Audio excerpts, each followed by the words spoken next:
Hello guys! Ayan, welcome to my vlog. Ayan, nanganak muli ang ating rabbit. Ang mother doe rabbit natin guys.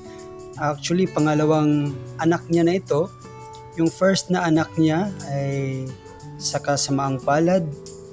Namatay lahat dahil hindi pa ako marunong nun kung paano alagaan. At ito yung pangalawang anak niya guys. I hope na mag-survive ang lahat ng ito. Meron siyang 4 na anak ngayon. So last time 5 anak. Ngayon naman ay 4 na lang. Pero anyway, I hope lang na mag-survive ito at subukan nating alagaan.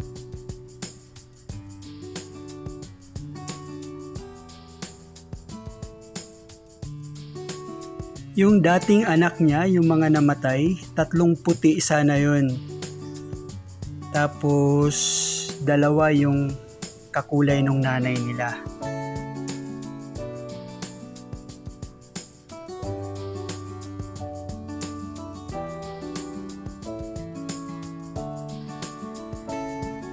Sana mag-survive dahil pinanganak sila ng tag-ulan. Laging umuulan. At syempre pag maulan may mga lamok, no? Tapos malamig. So, ayan, nilagyan ko lang sila ng mga pampainit, mga papel-papel, mga dahon-dahon, ganun para mainita naman sila. I hope na mag-survive ito kasi ang liliit nila talaga, oh.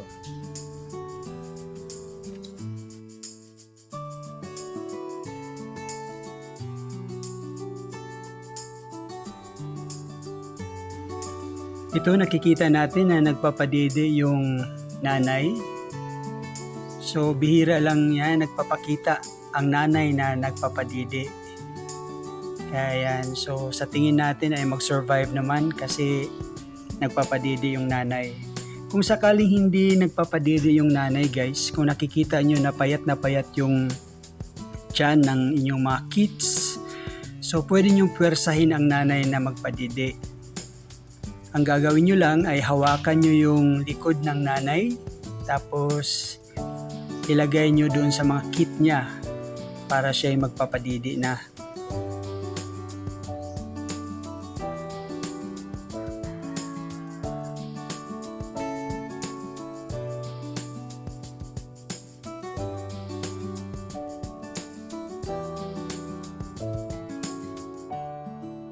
Ayan, sa day 7 nila, tingnan nyo guys, kitang-kita na yung kulay nila. So, medyo humahaba na rin ang kanilang mga balahibo. Wow! Kaso, nakapikit pa rin sila, hindi pa bumubuka yung kanilang mga mata. Kaya, kailangan pa nating alalayan sa pagpapadidi. No? Kasi wala pa silang nakikita. So, inaamoy-amoy lang nila yung nanay nila. Pero tingnan nyo naman, humahaba na ang kanilang mga balahibo in day 7.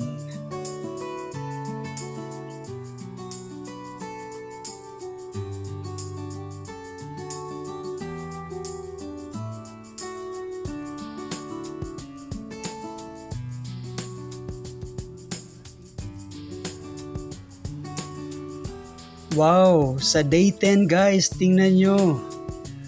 Ayan, medyo tumataba na sila at kumakapal na ang kanilang mga balahibo. At kitang-kita na talaga yung kulay nila. At sa day 10, hindi pa bumubuka yung kanilang mga mata. Tingnan natin kung kailan bubuka yung kanilang mga mata.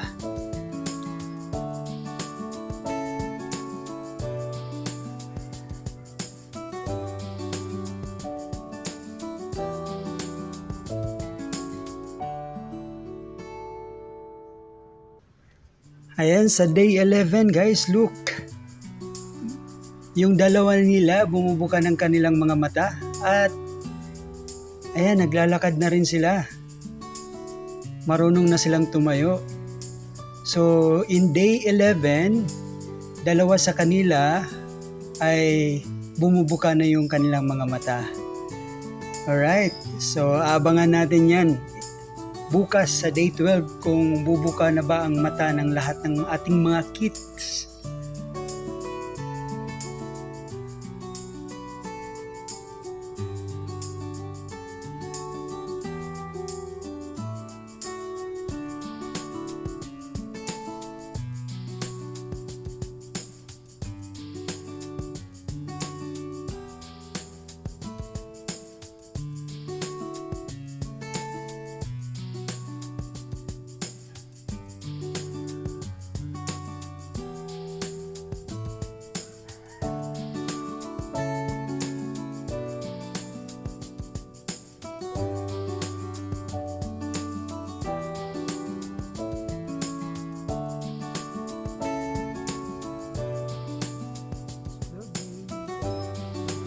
Ayan, sa 12 days nila guys, look, bumubuka na yung kanilang mga mata guys. Yung isa, yung dalawa ay dumididi. Pero yung dalawa naglalakad, nilagyan ko na sila ng tela, yung kanilang nest. Ayan, para naman ay luminis naman yung kanilang hinihigaan. Dumididi sila guys. Pero in day 12, napansin natin na bumubuka na yung kanilang mga mata. Ayan.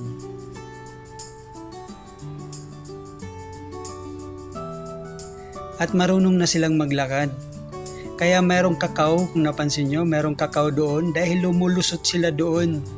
Kaya hinaharangan ko ng kakao. Ayan o, marunong na silang tumalon dyan. Marunong na silang lumabas sa kanilang nest.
It's day 15 ng ating mga kits guys. At see, parang kumakain na sila guys. Hindi naman sila totally kumakain, parang nagpa-practice na silang kumain. And kinakain nila yung pagkain ng kanilang nanay, which is yung malunggay. Ayan, nagpa-practice sila pero hindi naman nila nilulunok. Ayan, kinakagat-kagat lang nila. Siguro tinitikman nila.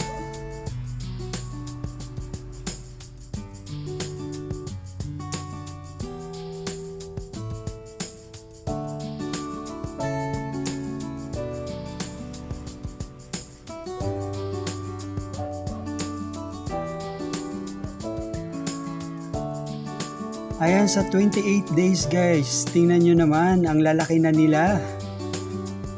At marunong na silang kumain ng feeds. Ayan, binuksan ko na yung kabila para lusot na sila, para lumuwag sila. Bale, 2 hawla na sila dito. 2 kulungan. Inopen ko yung isa para lumuwag-luwag naman sila.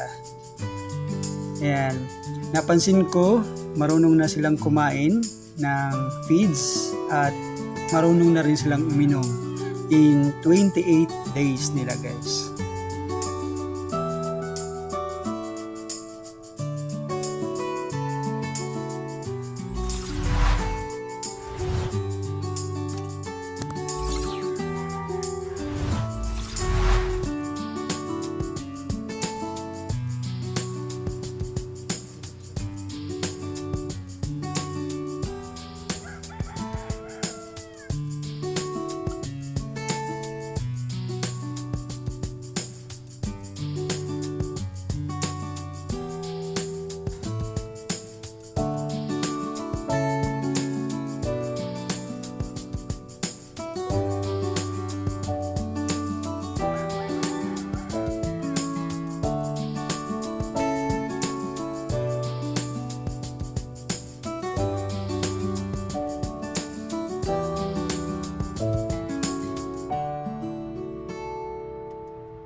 See, sa 29 days, nakita nyo, kumakain na siya ng feeds, oh, yung ating puti. Kumakain na ng feeds. At tinanggal ko na rin pala yung kanilang nest, guys. Para lumuwag na sila. Dahil lumalabas na sila eh. Ayaw na nila doon. Ayan, umiinom na rin yung isa. So marunong na silang uminom, marunong na rin silang kumain.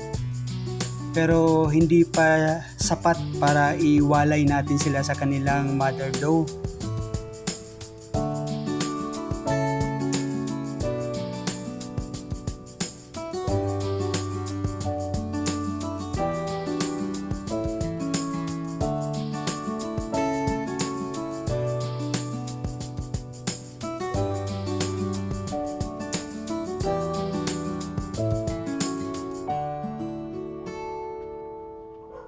This is day 30 for our kids. Ayan, sumasabay na silang kumain sa kanilang mother doe.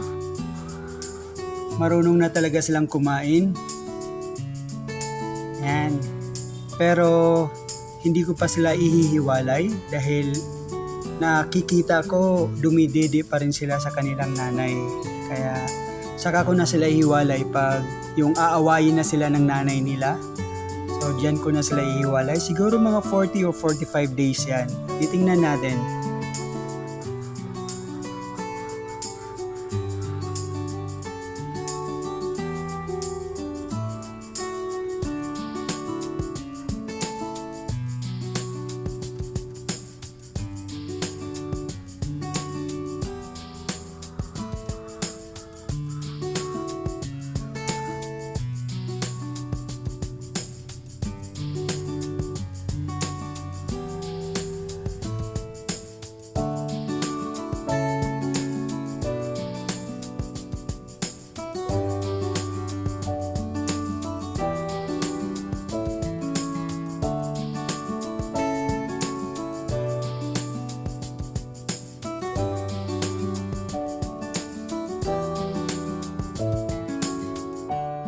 So ito yung 30 days ng ating mga kids from day 1 to day 30.